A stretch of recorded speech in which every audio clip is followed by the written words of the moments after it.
So today I'm going to deviate a little bit from our normal podcast sort of setup or the way that we normally run these. So normally I'm talking to people about something that is specific to their experiences. This time I wanted to do an episode around, so as children are getting ready to start school, there's a lot of emphasis that's put on younger children. And yet what I have found with my own personal experience is that when older kids are getting ready to start in the next level, whether that's primary school whether they're going into high school or whether they're going into TAFE or university or going on to further education or starting their first job, there can be a lot of emotions for parents around those stages that we don't often talk to. And I wrote a blog post about this, and then on the back of that, I was contacted by somebody who said, yes, that resonates with me. I've invited this amazing woman to join me today. I'm joined by Emma McLarty. Emma is a counselling and wellbeing practitioner. She's also an infant massage instructor. She's really passionate about women's health in the perinatal, perimenopause and menopause eras of our life. She's doing her yoga teacher training. She loves spending time in movement. And what I love about that is that she doesn't say, I love spending time exercising, because I hate exercising, but I love movement. So I really love that as a definition or as explanation of joy. She loves swimming and being in the ocean, and she loves supporting women. She's still married, however many decades on, and she loves being a mum to her 3 kids, who will always be her 3 kids, despite the fact that they are perhaps not defined as children anymore. Thank you so much for joining me today, Emma. Thank you, Emma. Thanks for having me. It's a great topic. Yes. So your children they're a little bit older now. So you've gone through these stages of kids starting school for the first time and the emotions around that, and then moving through some of the different ages and stages. Mm-hmm. Yes, I have been through the younger years, the teenage years, and now into the young adult years. So, yeah. And you're still standing? Just, most days. Yeah, most days, that's it. Lower the bar. Yeah, most days, yeah. For different reasons it gets harder, I think, and changes. Yeah, I remember when my kids were little, and it was just felt really hard when I was in the trenches, and somebody saying to me, little boys, little problems, big boys, big problems, and I wanted to snot her over the head with a broom. And I don't know that that's actually real as far as when they're little, the problems are small, and when they're big, the problems are bigger. But I think that we experience different things as our children are growing and as their stages are changing. Yes, I would absolutely agree. And I think sometimes as parenting and mothering, and what does that look like at the different stages?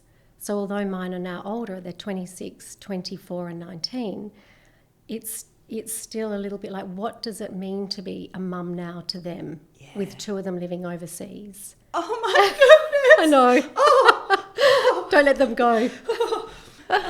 Yeah, so it's a huge topic, and it's a big transition through all the different stages of parenting. And I think and I'm going off topic, which is so unlike me, so early on in the episode, but I think we don't have anything to model it on. So like I'm seeing some of the things that my kids are going through now, when we went through those same issues, but social media wasn't an issue. And so you could, when something happened, you got some space from that because you could go home.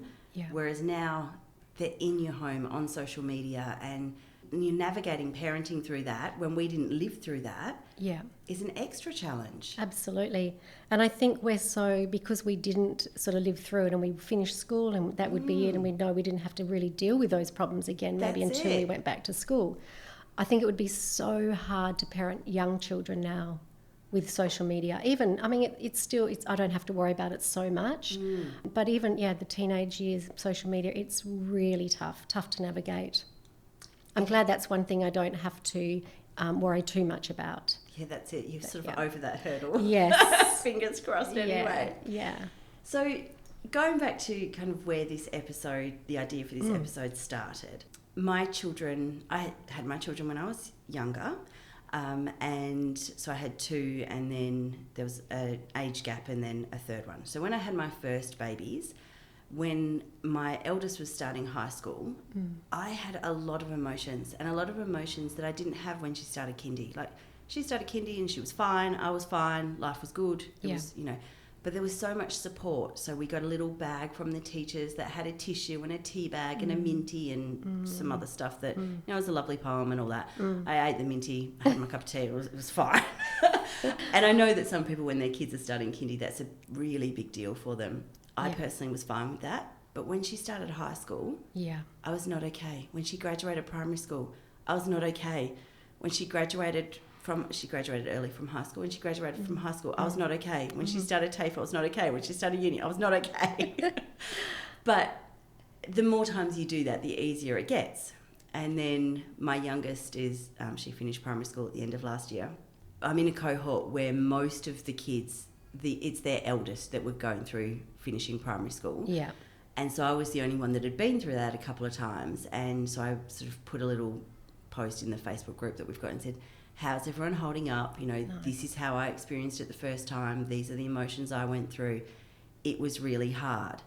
And then there was this outpouring of, oh my God, I thought I was the only one. I was walking through the shops and I heard the song that they sang for graduation and I burst into tears and they're starting high school. I'm not okay. And it was just this chorus of, I'm not okay, I'm not okay, I'm not okay. But everybody thought they were the only person going through it and nobody was reaching out to say, I'm not okay. Yeah. So surely that cohort of, 15, 20 mums, we can't be the only ones who are not okay. Absolutely. And isn't it interesting that it's not talked about? I find that it's just fascinating that is just still, it's not something that we discuss. No, and what I have found really interesting is when you mention it to people who have got older kids, they laugh at you. So, time to cut those apron strings. And maybe it is time to perhaps loosen the apron strings. But there's emotions that go with that. And how do you do it? We've been their protector for however long. How do you start loosening those apron strings? And how do you start letting go and trusting that what you've done to build them to this point is enough? Yeah. There you go. How do you do that? Okay, 1, 2, 3. Well, I don't even know if I can tell you exactly how to do it because I feel like I'm still doing it. Yeah. I'm just doing it in a different capacity. So when my kids left, I remember when they, finished, I remember that so clearly, although I'm that sort of next stage, I remember it like it was yesterday. I remember my daughter sitting up there on her little stage, leaving, year 6 to go into high school. And there is this huge amount of emotion that goes with it. It's a roller coaster that we're not often... Society, it's an expectation that we're just, as they get older, it gets easier, maybe, the expectation that we put on ourselves. But I think also it's about endings, it's about new beginnings, and it's about change. And of course, with change comes uncertainty, with uncertainty comes anxiety. And I think those school years, we're so invested and it becomes familiar. That day-to-day routine, the schedule. And then suddenly it's like, okay, it's a new schedule, it's a new routine. What does that look like? What is that uncertainty? How do I feel about that? And then you're sort of doing that on your own, trying to make sense of it. And then I think with my eldest, so he left home, he lives still in WA, but then my middle son went to Melbourne, went to Melbourne Uni, and that he sort of went right into COVID. So for us, that was a very uncertain time and not knowing when we would see him next, so a lot of mixed emotions around that time. And then my daughter went to, she then decided that she wanted to go to Melbourne Uni. So she left as well. So now one lives in London. He went from Melbourne to London. And the youngest one is now in Edinburgh doing a university exchange. That is horrendous. I'm just thinking, as a parent, you strive to raise independent kids, and then you do, and you think, why did I do that? Come back.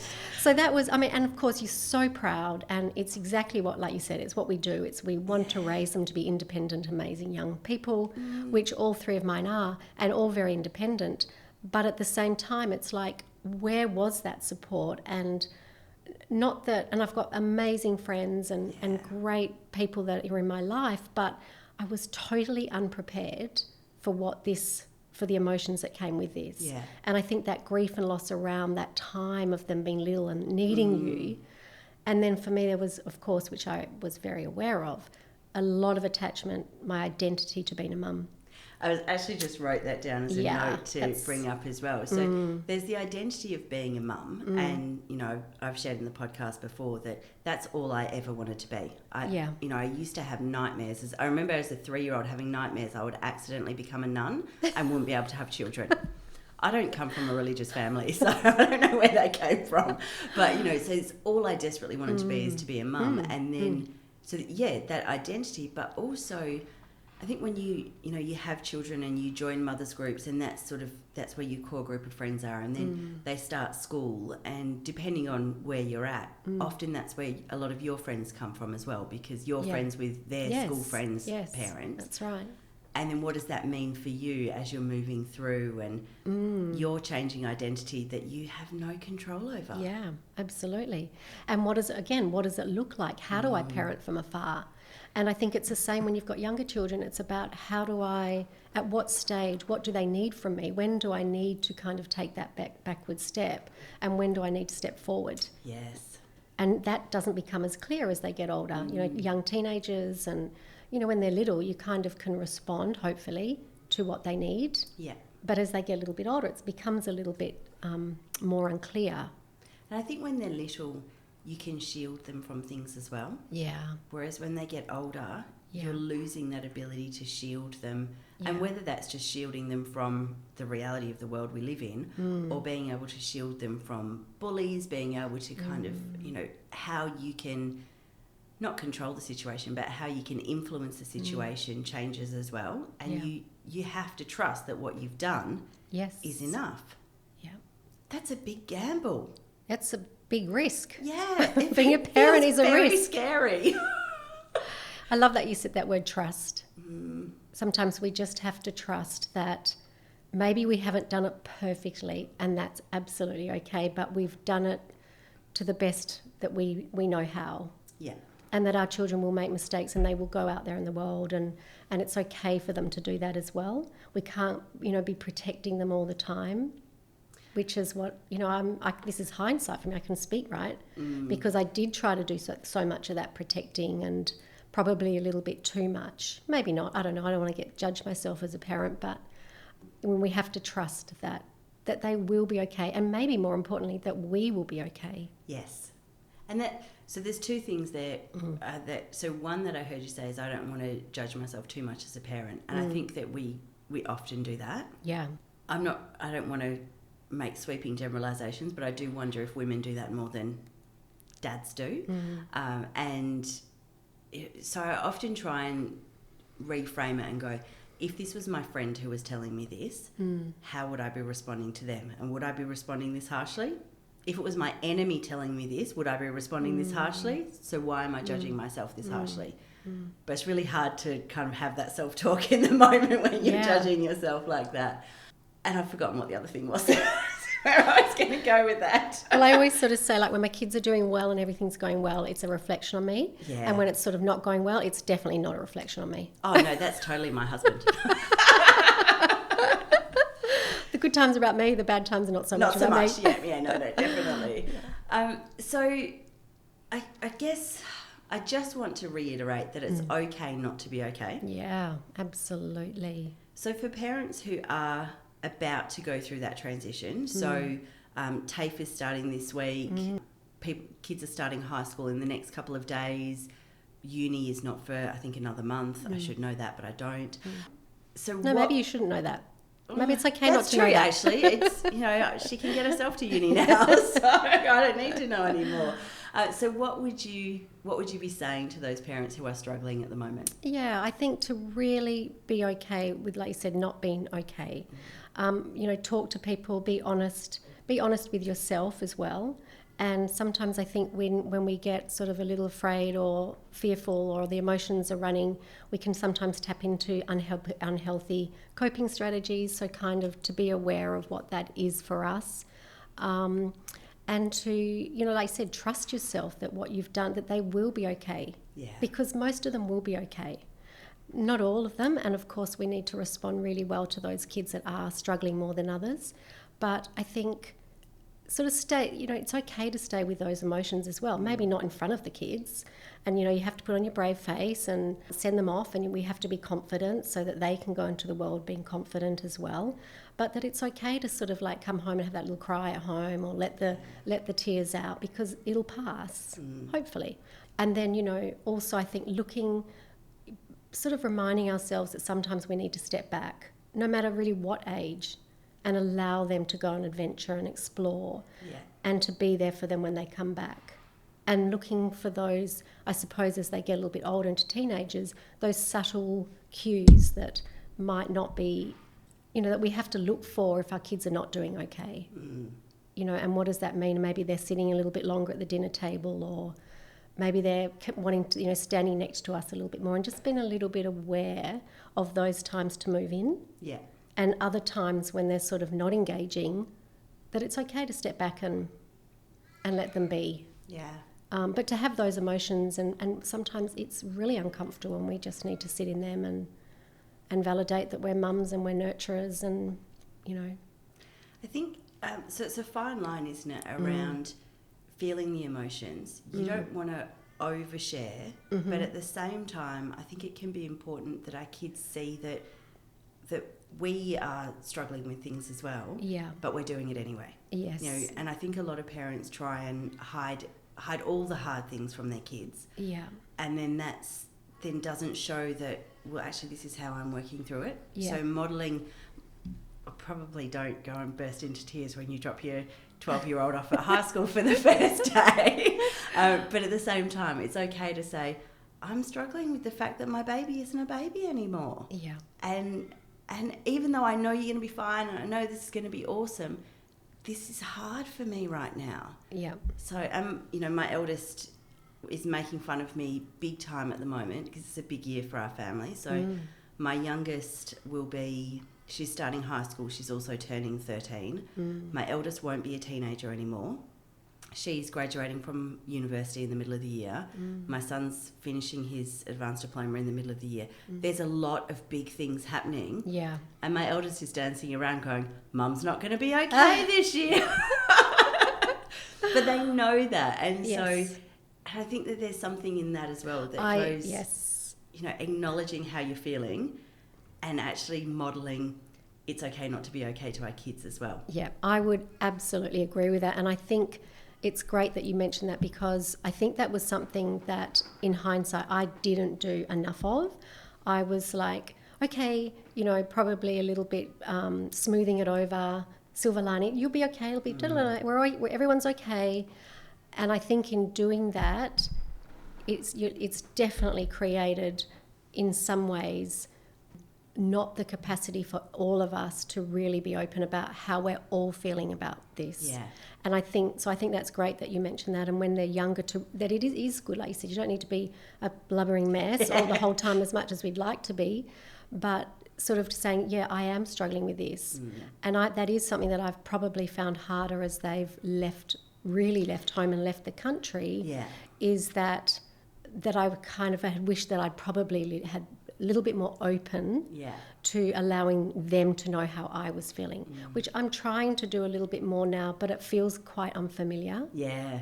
And it's almost like it is sort of a little bit too late, because it's, they really have moved. They've gone. So I'd like to just rewind that with them and try that again. Yeah. So I think it's really, really important what you said is to let them know that this is a hard stage for you. Yeah.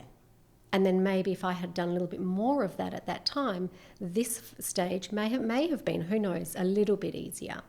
And also saying that to your friends. Yeah. And I think because for me, this stage of the actual leaving home has been harder than probably the other stages, because they were still physically there. Yes. There was a connection still there. Mm-hmm. And we'd sort of found our groove of how to be, young adults, living together but separate. Yeah. But when they actually moved away, that's a whole nother sort of ball game, really. So they're all out of the house now? They're all out of the house. Yeah, and so it's interesting that we've met today, because last night my husband's away travelling for work as well. Oh. No, it's actually not that bad. It's quite good. But I was sitting there last night thinking, wow, how quickly it happens as well. Yeah. You know, it's so like bang, bang, bang. I think once they leave school, things move. I mean, everything moves quickly, but once they leave school, things really move. But so I am really now sitting with my emotions of what it feels like. So your middle child went over to Melbourne. Yes, and then London. And London. Yeah. And then your youngest is 19. Yeah, and is in Edinburgh. Yeah, she's at Melbourne Uni. How are she's you done doing exchange. with that? Well, I'm super because they're all happy. Mm-hmm. I'm okay. I'm happy with the fact that they're happy. That makes life, firstly, a lot easier. Keep saying it over and over this again. is my mantra. Yeah. They're happy. I'm happy. They're happy. I'm happy. Yeah. That's right. Over and over again. It's been 2 years since he moved to Melbourne, and since my daughter, actually much longer since when my son went. But when my daughter went, it's been 2 years. The first year was... So she moved at 17. She was 17 when she moved, yeah. Highly independent. Oh, my goodness. Yeah, but she had a brother there and she wanted to go and explore. And she's the youngest, so she's off. I think it either goes one of two ways. Either the youngest is really babied and stays very, very young. Yes. Or they grow up. Yeah. And I, with my youngest who's only 12. Yeah. But I forget that she's 12. Like, she fits in so well with the 18 and 19-year-old. Yeah. I think, she's probably 16, 17. And then I remember, no, she's 12. She needs to go to bed. Yes. The discipline but she needs to go to bed. Discipline is quite different, isn't it, with the third than it is with the first. We often 100%, have that conversation in our family. So the conversations are very different as well. Yes. Mm-hmm. Yeah, the conversations are quite, can get quite heated in our house with discipline and how it all varied. But yes, it was, that first year was really tough. Yeah. Very tough. I didn't know, because I wasn't sort of prepared for these emotions that were so heightened. It was a real roller coaster. I felt very flat, and as I said before, the coping strategies for me were becoming extremely busy, busy, and a lot of exercising, not movement, but exercising. Yeah. That was is my default. Which is so much better than a lot of women's coping mechanisms, which is wine. Yes, well, there was a little bit of wine. But I was very aware of not... anyway, that first year was an absolute roller coaster. And it was all about navigating with my... I think in all these different stages, it's navigating it with your partner, if you have a partner. Yeah. And the different parenting styles. Yeah. And even, the interesting thing for us was that we actually didn't really argue once our third child left home, because we didn't argue about so much of our disagreements were over parenting. Yeah. So that sort of fell apart, which was really nice. But it was a roller coaster. It's been 2 years. I feel like this year has been about grounding. I feel like the last 2 years have been up and down, up and down. This is about grounding myself, really tuning in, having some joy, enjoying life, and still working and still sitting a little bit with those emotions that come and go. Like, I'll wake up in the middle of the night and think, are they okay? Where are they? What are they doing? Are they all right? And then I'll sort of, just say, come on, they're okay. We're happy. Everyone's happy. Go back to sleep. That's it. But it has been a 2-year real journey, I would say. And because we went through this stage, we were quite young when our kids left home. Yeah. So there was this I had an expectation of what that stage of my life would look like. Yeah. And it was very different from the reality. And I had even set myself up for this stage of life, bird launching, not empty nesting. I like to call it bird launching. Nice. Watching my mum go through her daughter, us leaving home, and how she struggled. So at 45, I went to university, I got a degree, and I was kind of putting these frameworks in place and strategies in place so that when the kids left, I would be totally set up for this. And it's been really interesting to realise and reflect that, wow, I don't think you can prepare yourself for stages or for the emotional impacts they're going to have. Yeah. So that was really interesting, and working through that, I was like, but I'm not supposed to be feeling like this. I'm supposed to be feeling fulfilled, and everything's supposed to be amazing, and I'm supposed to wake up and go, yeah, here we go. This is our time. Yeah. It does feel a little bit reminiscent of, speaking to mums when they just have babies. Yeah. And that, you have this, for me personally, I get a lot of romanticised ideas around what things are going to be like. Yes. And, when you speak to mums who have just had babies and they think, thought this was going to be like a huggies ad, and we were going to be walking through the park, pushing the pram with the dog trotting next to us. Yeah. And instead, I haven't slept for 4 days. There's some brown stuff on me that I'm hoping is chocolate, but I'm not really sure. And all of that. And this does not look how it was supposed to feel. Yes. And so it's very sort of reminiscent of that. Like I had this idea that this was going to happen. I was going to be overjoyed and fulfilled, and my life was going to be this way. And it's not that it's not that, but also it's also grief and loss and sadness and emptiness. And how can it be empty when also it's so full? Yeah, absolutely. I think it's very much like that expectation, again, I had of motherhood and what that was going to be like, and fulfilling, and, an instant unconditional love, which for me, that took time. And it wasn't so much about the giving love to my baby, it was about the receiving the love. And so that was a sort of a confusing time. And then ending if there's any new parents who are listening to this, I promise parenting is amazing. Definitely keep going. Yeah. We are not selling it. I know, isn't that? That's terrible, because honestly it is the best thing in the absolute world. It really is. Yeah. And the fact that it can evoke so much emotion, I think makes it even more significant and important. Definitely. It's an amazing journey. Yeah. I mean, I don't even like that word journey, but I feel like it is a journey. Yeah. And different stages are difficult, but I think it really is just because it's about change. Yeah. And change can be frightening and scary. Change really can be frightening and scary, and I think the way that we reduce the fear around change is by being aware of the need for change and learning what that change is going to look like, and going into change with our eyes open and knowing where we're going to go. But the reality is we don't know what it's going to look like. Yeah. And, for me, I'm going through this with my third child, so it is a lot less scary this time. But the first time, all I had was parents going, what are you whinging about, type of thing. That's not helpful. No, that's not helpful at all. Can I go back? And this wasn't part of what we talked about asking, so I will cut this out if you don't want me to ask this. Go for it. But you've gone from, so like you said, your children left when you were a relatively young age. Yeah. And you've got a 26-year-old, which means you've parented for 26 years. Was your relationship with your husband impacted when they left?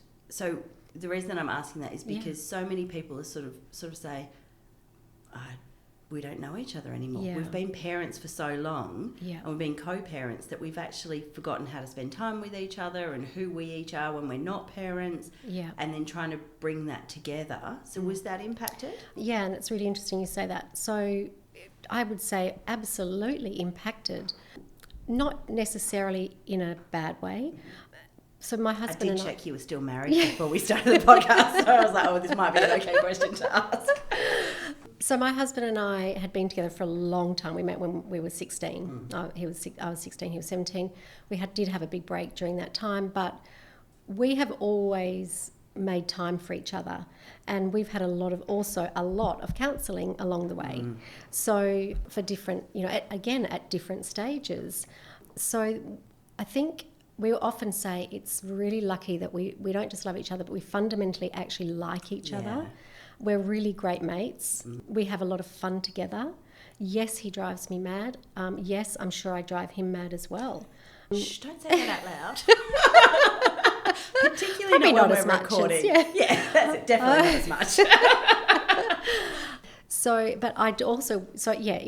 It is us finding our way as well, and also for us to actually prioritise ourselves and be okay with that, and sort of saying, God, we are allowed to have fun and lighten up a little bit. I've found that harder to do than he has.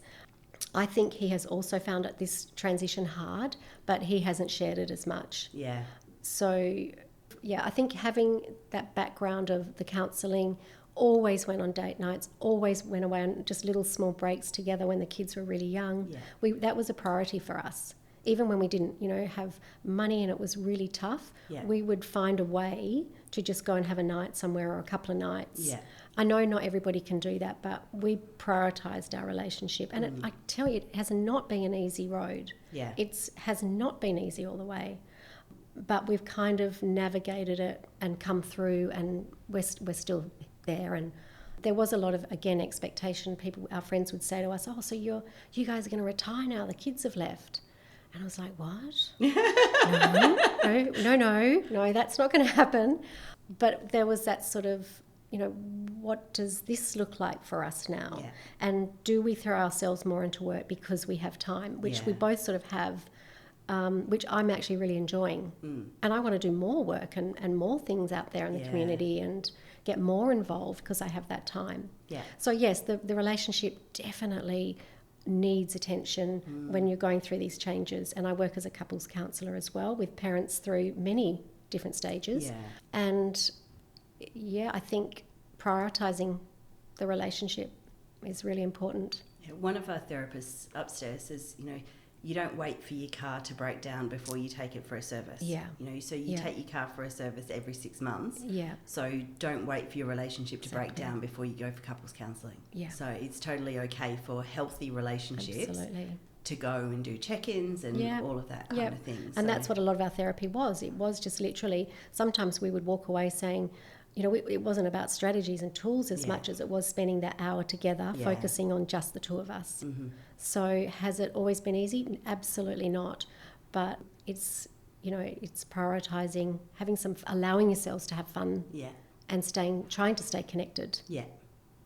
So I think if you're at an earlier stage, maybe it's a great, if you haven't been prioritising relationship, maybe now's a really good time to start. So like you say, date nights. Yeah. And so my family sits down at the end of every year and beginning of every year, and we sort of go through what was the last year like and what do we want to achieve for this year. And we have started out 100 things we wanted to do in a year. That got a little bit overwhelming. So we're at 50-ish. I think there's probably like 60-something. Mm. And one of them is that, for my husband and I to have a date night at least once a month. Mm. And then everything gets really busy, and then we do our check-in for the, where are we at with the different things. We're like, when was the last time we went out, just the two of us? Mm.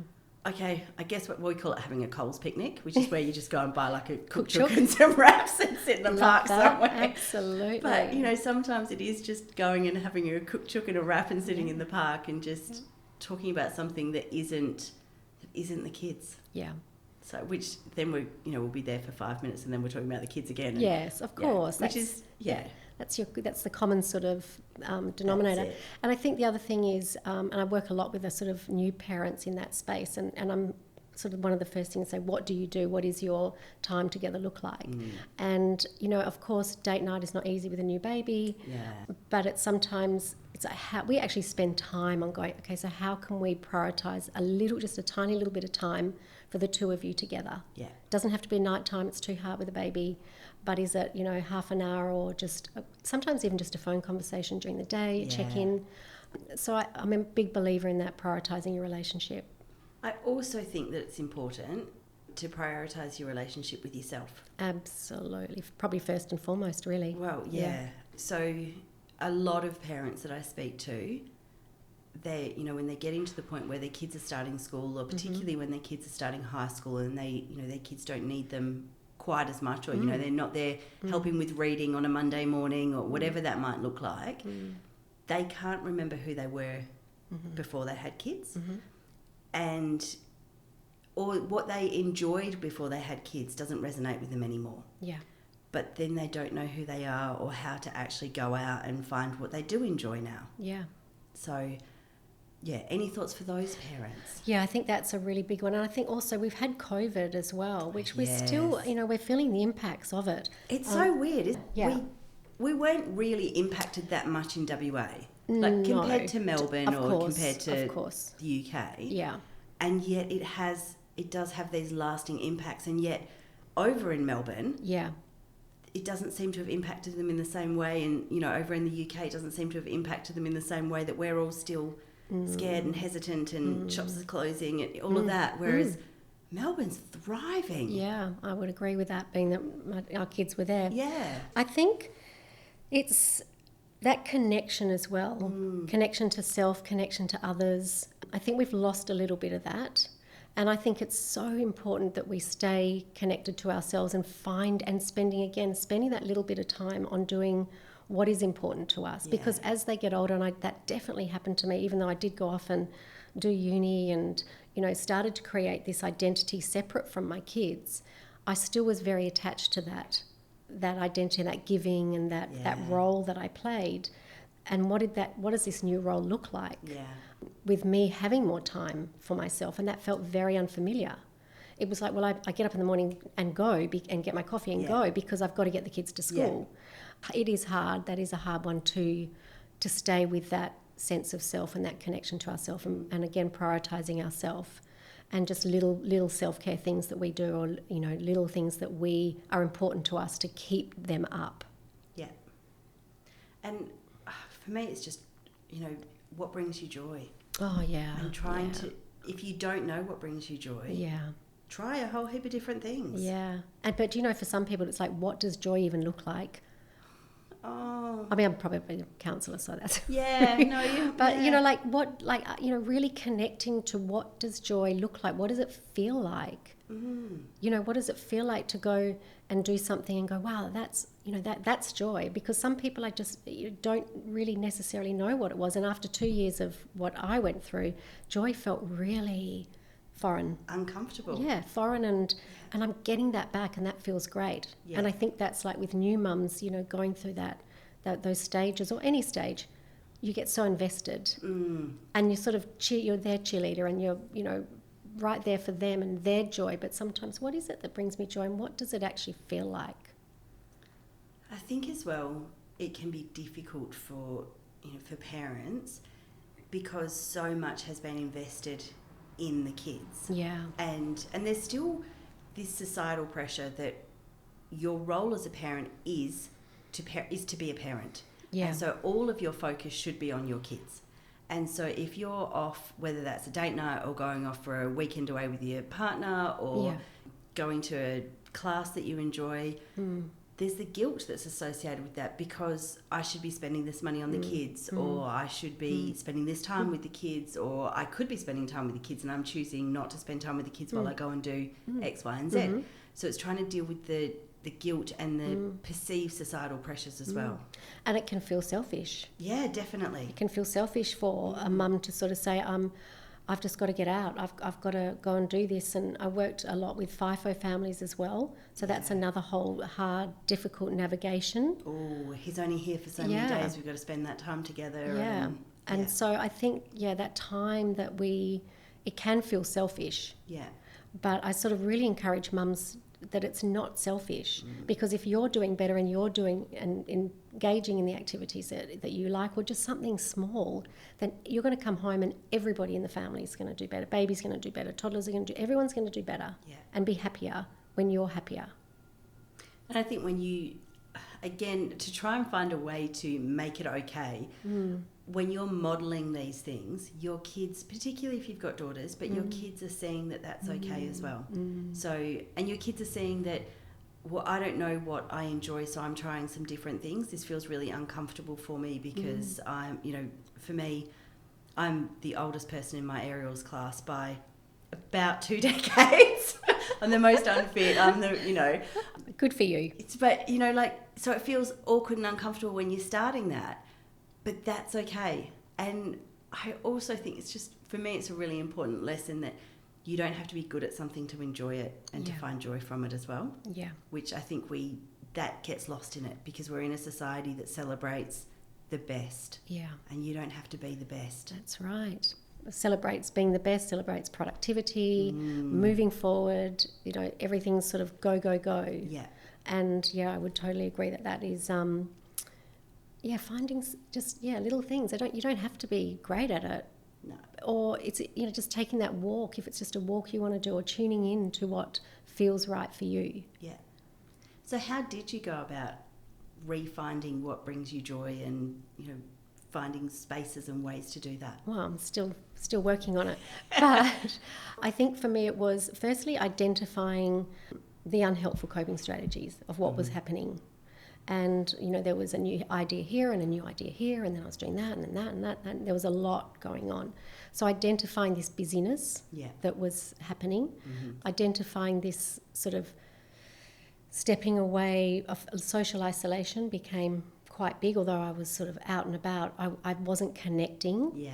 So I've made a conscious effort this year to connect, to really reconnect with the people who are important and make that a priority. So that's helping to find that joy again. Enrolling in the teacher training, which I've been wanting to do for 10 years, not necessarily about teaching at the end, but to really immerse myself in something that feels like it's just for me. Yeah. And I'm learning and I'm moving, and that feels great. And it's a commitment. So committing to things. Yeah. And I think being still. So hard. Do you think that the busyness was a way to, if you keep busy, you don't feel? Yeah, I was filling the void. And then also being okay to sit with the uncomfortable, which as a counsellor, I mean, I know all this. You know, like I'm sitting there preaching and then I'm thinking this is just not congruent. Doesn't get it. Yeah, you know, like we're saying stay with the emotion, but I found it really hard to stay with that emotion that first sort of year. Second year a little bit better, and sort of leaning into it. And I went to India and I did a 2-week deep dive into Ayurveda and sat with, you know, little yogi gurus where I had to be still and just present. And did you go by yourself? I went with I didn't know anyone that was going, but it was an amazing. But again, I kind of thought I was going to come back from that and feel fulfilled. Yeah. So I just needed to just keep going through the uncomfortable and keep moving through the change and trusting again that I was going to be okay, that it was going to be okay, which it is okay. But it's a navigating, and navigating takes time. And to kind of just keep reminding myself to keep going through it. Yeah. Reach out for supports. I think role models, mentors, I think women role modelling, like I was looking for my role models. I was like, and I found some amazing women through this last couple of years, or actually all through the last 26 years. I've found incredible women who I have really, some of them aren't even aware that they were role modelling to me. But I think role modelling in our society is really important, and mentoring and giving back to other people that are going through things that we've been through is really important. I 100% agree. I was shaking my head when you were talking about role models because I find it so difficult. I think women hide so much of themselves. Yeah. And so, you know, when I first started this role, so I was quite young when I took on the role of being CEO, there weren't many female CEOs around. So my role models were men. Yeah. Well, you cannot model yourself on a male CEO when you're female. It doesn't work. No. And so we need females who are going to step up and be authentic and show raw vulnerability and say, do you know what? This is beeping hard. And yes, it's hard. And yes, we can still do it. And yes, this can feel empty, and it can feel bereft, and it can feel absolutely gut-wrenching. And also this part can be amazing, and those two things can exist together. Absolutely. So we can be devastated that this chapter of our parenting is over, and also be really enjoying being able to go out and try new things and do things and recreate our identity. And those two things can exist together, as opposed to laughing at people who are struggling because now you get to do X, Y, and Z. Yes, but at the moment I'm still in the stage where I'm devastated over this. And I just think we need women to actually step up and say, this is the real truth of what we're going through, and it's hard. Yeah. And we can also succeed here, and this can feel like this. And it not be, when this happens, you'll be happy, and when you get this, you'll be happy, and when we get to this stage, you'll be happy. It can all coexist together. Yeah, absolutely. It's so true. You know, like some days I wake up and it's, you know, I feel amazing and I'm like, wow. And then the next day it might be, I'm not feeling so good. But that's okay as well. Like, that is life. I think we've kind of got to this, we've got this conception of life is that we are supposed to always be feeling good. Yes. And we just don't. Life, I mean, within a day we can have an up and down of emotions, and that's okay. And like you said, this coexisting together, we can be fabulous and doing so well at work and everything, but we can also other times be really struggling. But I think that vulnerability is such an interesting one, and I think that, going back to what you asked before, I think expressing vulnerability to those that I love has been hugely successful and helpful. Yeah. But of course, at the same time, we don't want to be vulnerable in front of certain people and family members. Maybe we need to be a little bit wary of that. Yeah. But really picking the ones that you can be and really allowing that, which is often your kids, right? Yeah. So they have, I like to think that this journey has helped them to be a little bit more vulnerable and have that capacity to share that. Yeah. I think we're still all navigating that as a family. But yeah, I think standing up and, I don't love speaking, but I know that this is such an important topic for families and mums, and this is a really important topic that we can talk about not being okay. Yeah. But then other times feel great and feel like we've got it all going on. Yeah. And other days we're like, we haven't got anything going on. It's all just fallen in a heap. That's it. Marathon watching Desperate Housewives. Exactly. And that is okay. Yeah. It's so okay to do it. If you can get a marathon of Housewives, then that's brilliant. That's a tick in my book. And I think also, obviously, I'm 54, so there's that concurrent experience of perimenopause and menopause. And with mums having, babies later, that's also coming into the picture and into play. Yeah. So, to be fair, with mums having babies older, some mums have got dropping their kids off at kindy are experiencing perimenopause. So, exactly. Yeah. So that throws another sort of more confusion and sort of complexity into the mix.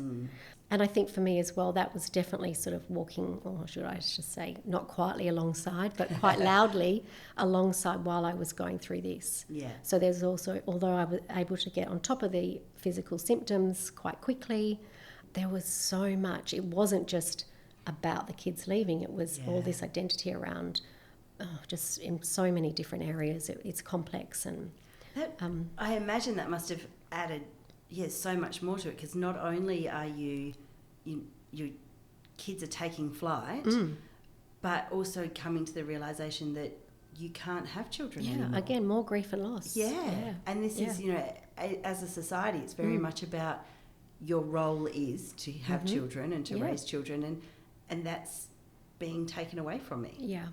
So definitely quite a lot of grief and loss, and I work with women around that and allowing that space to have those conversations, because we know now with perimenopause and menopause, it's a huge topic. It's fabulous. It's great, gained so much momentum, awareness. It's amazing. But I still think we're missing so many of the conversations around, the lack of, again, sort of a little bit like being a new mum. Yeah. And those hormones and the fluctuation and the loss of libido or lack of libido and shame that's attached with that. And it's really complex. So I think, that is sort of adds another layer of complexity. But again, I don't want to scare everybody off. And there is a lot of upside. Yeah. There is a lot light of at the end of upsides the to tunnel, the and downside. it's not necessarily a train. No, that's right. Yeah. There's lots of upsides to the downsides. Yeah. Yeah. And I mean, when you actually put it onto paper, having extra time is it's a privilege. Yeah. I feel like it's a privilege. And so I want to do some, really, I think I have time to go and do what's meaningful in the world and reassess and reevaluate actually what I want. Yeah. And what I don't want, and what serves me well, what doesn't serve me well. Being able to evaluate what is meaningful to you now. Yeah, and I think all stages do that, right? Don't they? Yeah. They draw attention to what is important to us if we allow the time to kind of look at that. And yet, so you're reevaluating and going through all of that, and still chose to go back and focus on that perinatal period. Yes, very much so. So I'm very passionate about that perinatal. I think, because I had a difficult time during that stage, and I put so much value on new parents. I think the whole attachment and bonding, which is why I work with infant massage and teaching mums and parents and caregivers for massage to create and encourage bonding and attachment. And I think investing my time and resources into supporting new parents is a highly valuable, it's for me and I think for my clients. Yeah. It's a hard time. There are so many moments of joy in parenting. Just so many moments. So many. Yeah, I think, the saying that the days are long and the years are really fast. It's so true. But when you're in the times where those days are really long, it feels very heavy. And I think that's why it's so easy, for a lot of people it's difficult to talk about it, but it's so easy for us to speak about some of those hard, heavy moments where we've been, perhaps stuck and, in the moment, feeling the moment, but then the moments of joy can sometimes pass you by. And so it can be a really good practice to actually try and find ways to focus on that joy as well and not just get stuck in the heaviness. Absolutely. And again, I think role modelling, right, and support. And we have got a lot of supports in here in WA, and we've got a lot of supports available. But I think sometimes when you're really in it, it's hard, isn't it? It's hard to articulate what's going on or what you're feeling. So we tend to sometimes maybe go a little bit retreat. Yeah. But I think that is, it's a very, very valuable time, I think, in really supporting parents during that process so they can really enjoy that time as well. And I'm very careful and mindful not to say to new parents, make the most of it. Oh, I know. You just no, because it's easy for me to look at that stage and think, oh my gosh, really, that's just beautiful. But, reminding myself, my gosh, it's so hard when you're in it. I had a colleague who was struggling. So for me, the hardest age that I've parented through has been the age of 3. And we made it through 3 times, but by the skin of our teeth. 3 was so hard. And so a colleague's daughter was in the throes of the 3s, and she was struggling. She was really, really struggling. And what she needed to hear was, do you know what, that sucks, but you're going to make it through. Yeah. And instead what somebody said to her was, you should enjoy these days because you'll miss them when she's older. Yeah, we don't say that. How is that useful? It's not. It's not useful at all.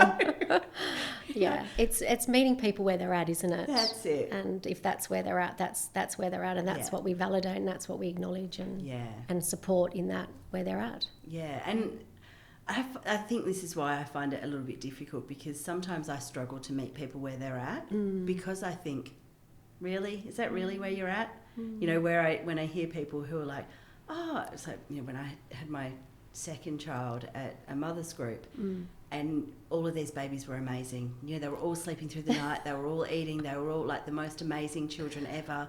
And I was like, so I'm the only one with devil spawn there. And from that moment on, everyone's like, oh no, this has happened, this has happened, this has happened. Yeah. So sometimes it's about going, really? Because you're telling me that everything is rosy. I'm really struggling right now. And then they feel that there's permission to go, I'm struggling as well. But if you've got someone who's telling you that they're struggling, meet them where they're at. Don't go, oh no, it's amazing, you'll miss this. No, don't tell them little boys, little problems, big boys, big problems. Just boys' problems, I say. That's it, yeah, definitely. But that's a lovely thing that, you're able to do that, was able to sort of say that. And, wouldn't it be great if more people could say that? And I think it's tough at the moment with social media, right? And we see everybody's doing well, and if you're not doing well, go and do this and program, learn more. There's so much information and this sort of personal development. I mean, sometimes we've just got to be and have support and get through to the next day. Yeah.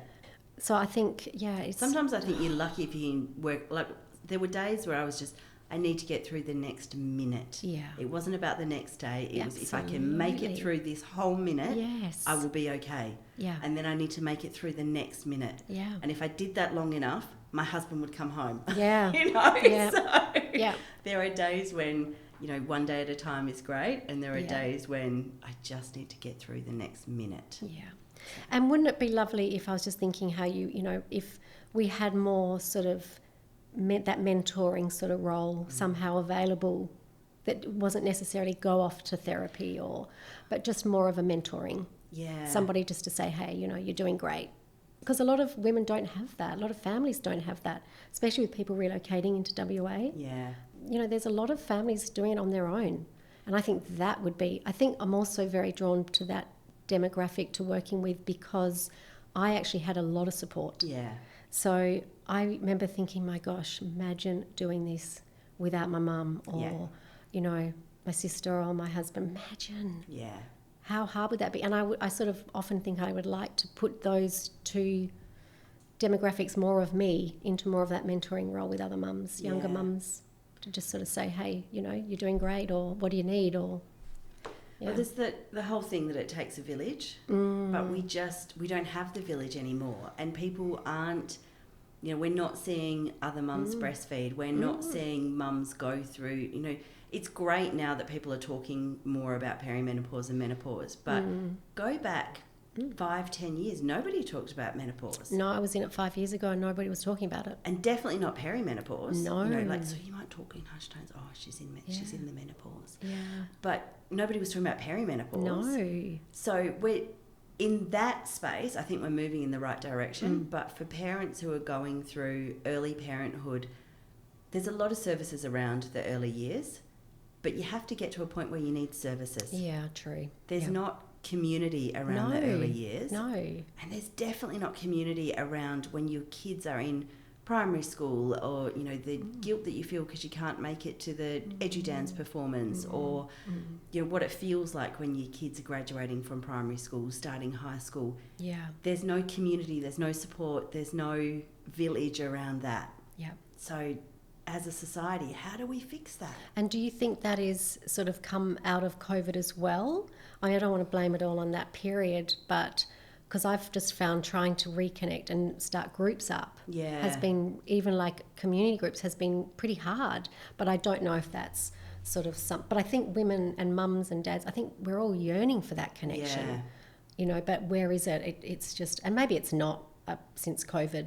I definitely think that there's been impacts of COVID in the perinatal period. Yeah. So, you know, particularly for mums whose kids are, you know, heading towards 4 now, who they didn't get the antenatal classes and they couldn't have the support people go with them to appointments, and you know, there was so much fear around those group experiences and the risk that would mean and what that would mean to their babies. And I am seeing more new parents afraid of introducing their babies to the community before 6 weeks, and, you know, those types of things.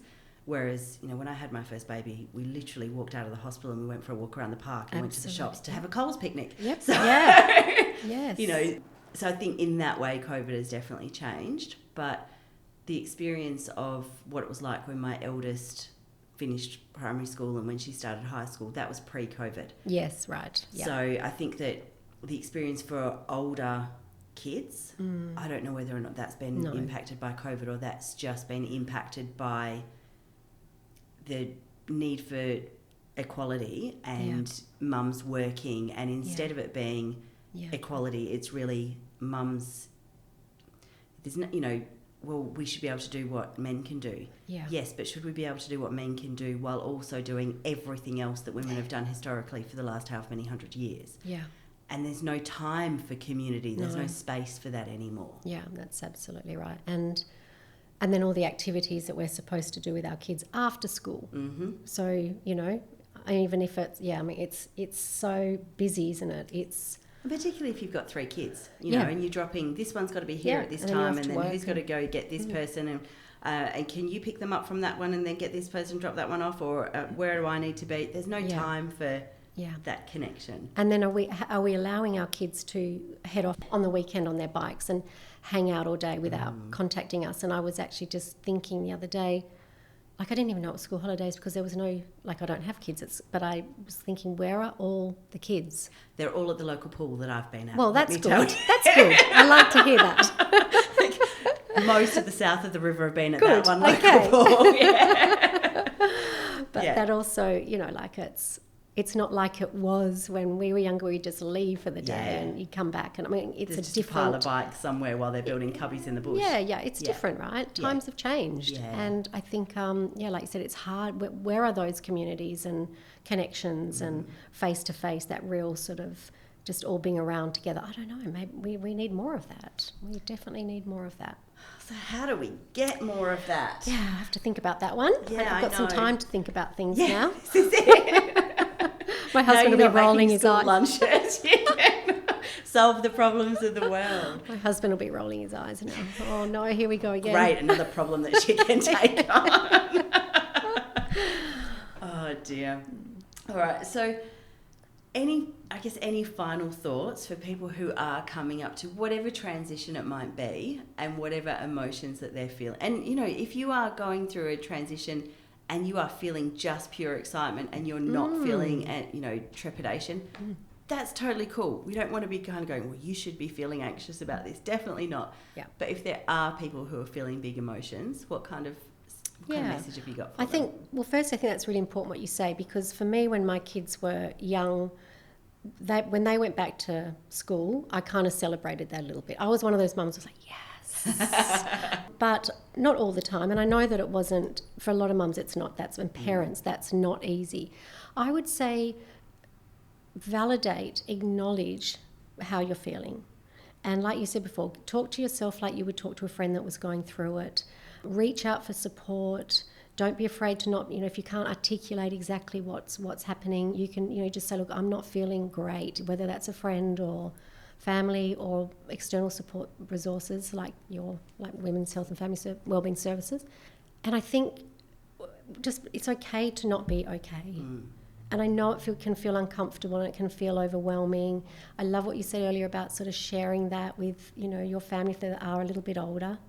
And know that this too will pass.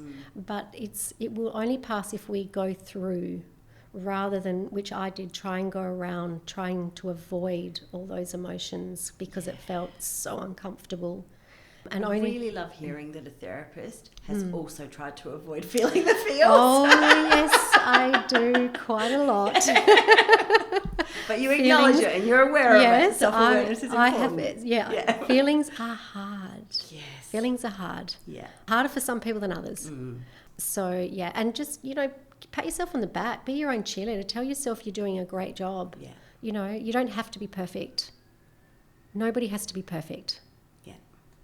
And, there's a statistic that 30% of the time, you just need to be doing a good job 30% of the time. Yeah. That doesn't mean aim to be terrible for the other 70%. Yeah. But, we just need to be nailing it 30% of the time to be doing a good job and to... Yeah. I think... And social media, if you need to just... It's not all true. Not everybody out there is having an amazing time and looking amazing and got it all going on all of the time. They just haven't. Yeah. If it means you need to switch off from that for a little moment and, turn to what is important, spend time with that. I think that's really important as well. So don't compare your whole movie to someone's Instagram short. Yeah. So, right. What we see on Instagram or Facebook or TikTok or whatever the new ones are, it's a snapshot. And so often it's not reality. So, we do a lot of Christmas activities, and I will always make sure that when I'm posting the photos, I make sure all the clutter and things is behind me and not in the photo, but it's those types of things that, it's what aren't you seeing in those photos that you're comparing your life to. That's right. And that's great. We love seeing what our friends are up to, right? I love seeing all the good photos. I love it. But I'm reminding myself that we're not all perfect all of the time. Yeah. And also to try and just keep that little bit of yourself, whatever that looks like. Hold on to that, to those things that are important to you, to what brings you joy, what makes you happy, that feeling inside of you. If somebody is going through this and goes, I don't know how to experience joy. Yeah. I don't know what joy looks like. I don't know what joy feels like. I don't know what's going to bring me joy. Yeah. What would you say to those people? Okay, so that's hard, right? Because if we have, and if someone's got depression, I mean, obviously that needs to be identified, etc. But I think and this is for what I found helpful, was just the small little things, celebrating those small little moments. Like for me, when I took myself off, I was really sad one day. I took myself off down the beach. I just sat there for a minute and went, this feels good. And so allowing it to kind of seep into the body and sit with that for a little moment and then just gradually, because it's like a rewiring, right? Yeah. The more we do that, those little moments, and we let them in, the more it's going to become the norm. But of course, if you're having, if you're feeling really depressed and terribly unhappy, of course, to go and seek help. Yeah. But, we can still just build those little moments so they become familiar. That reminds me of, the concept of glimmers. Yes. And just finding what are those micro moments that have brought you joy. Yeah. And I think social media can be amazing at connecting people. I also think it can be amazing at creating some major issues and disconnecting, creating sort of the opposite of bringing people together. But I think when we spend a lot of time on social media, perhaps we don't spend time reflecting on ourselves and our days. But, you know, even at the end of the day, just sitting down and going, well, what were my glimmers for the day? Yeah. And maybe writing those down, and are there some common threads? Yes. So I noticed that, you know, I felt joy when I was on the beach this day. I felt joy when I was at the river this day. I felt joy, you know, do you know what? Maybe I actually enjoy being around water. Yes. So, you know, that. are there ways to because it is difficult when you don't know what joy feels like anymore or what's going to bring you joy. Yeah. How do you learn that? Yeah, I love that. I love that, jotting it down, because that sort of begins to create a pattern that we can then sort of see, right? Yeah. Because sometimes, like you said, when we're not feeling it, when you've actually got it written down, I love that. Might use that. Yeah. I was thinking the same thing. lovely. Together we've come up with a solution. Brainstorming is brilliant. But do you know what? That's exactly it. Brainstorming can be really good. Absolutely. So I think the more that we can get people to kind of drop the shutters and to talk to people and go, what's worked for you? Oh, you know, what about if we took that step further? Or, you know, oh, that sounds interesting. Can I go to that class with you and can I try it? Yeah. So, and I spend time doing that. Some people would say that's not therapy, but I spend time with people doing that because that's important, right? The brainstorming process is really important, I think. And like I said, I think we spend, and I am totally guilty of spending way too much time on social media. Yeah, same. So, it's something I should work on, but probably not this year. You know, but I think because we are spending so much time on social media, we're not getting those times to actually think things through beyond looking at the problem. So, I think sometimes trusting yourself to be your own expert can be really difficult. Yes, definitely. And I always say reach out for support if you can, if it's available to you. You don't have to do it alone. I don't know if you can do it alone. No. I know some people are doing it alone. I tried it. It wasn't fun. No, that's it. No, it really does. And I think it takes a village to do so many things. It's not just about taking a village to raise a child. It takes a village for everything. We need to bring back the village. And another thing, so my eldest is really quite good at saying that there's a difference between family and relatives. And so relatives are related by blood, and family are the people who you have to celebrate you. They're the people who are around when you, you know, for the good things, for the bad things. They're the people who are there for you. So, Love that. Find your family. Yeah, and families come in different shapes and sizes, right? 100%. Different ages, different backgrounds.